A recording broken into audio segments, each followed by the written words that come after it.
Despite the ban from a federal judge, the White House says it is going to continue to urge social media sites to promote responsible actions. Listen.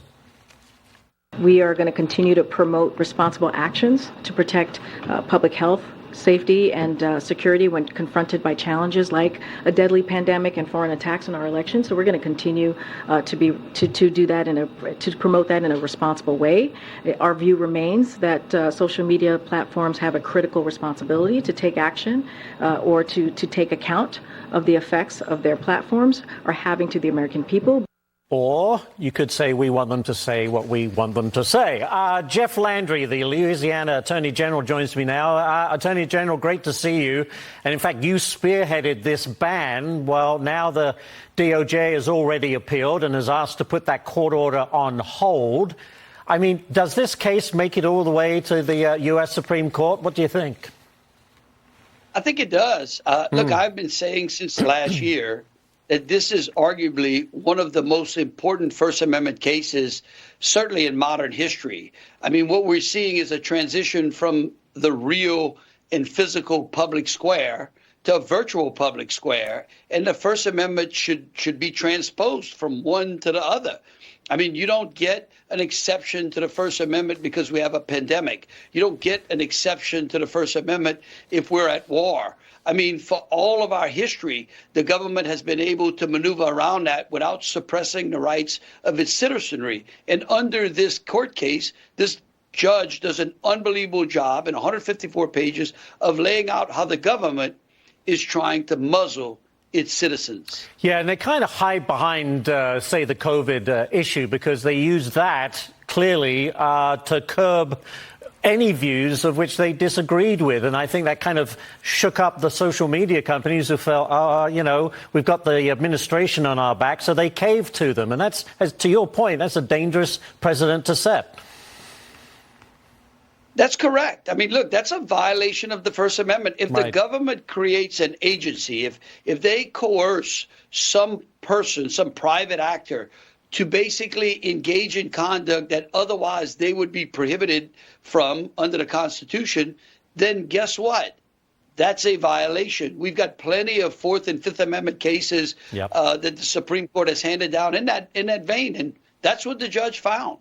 You know, let me ask you about this.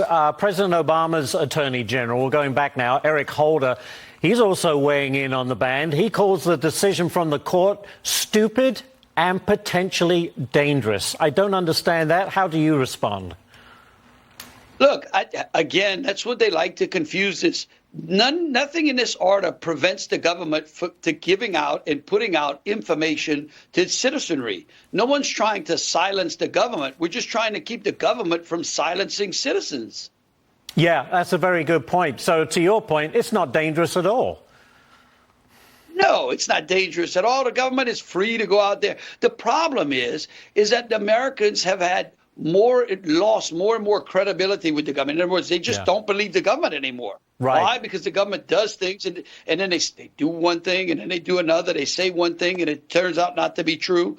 And so that's what creates the disinformation and misinformation. It's the government's credibility that's the problem, not the First Amendment, not the Constitution. It's the Biden administration's hypocrisy.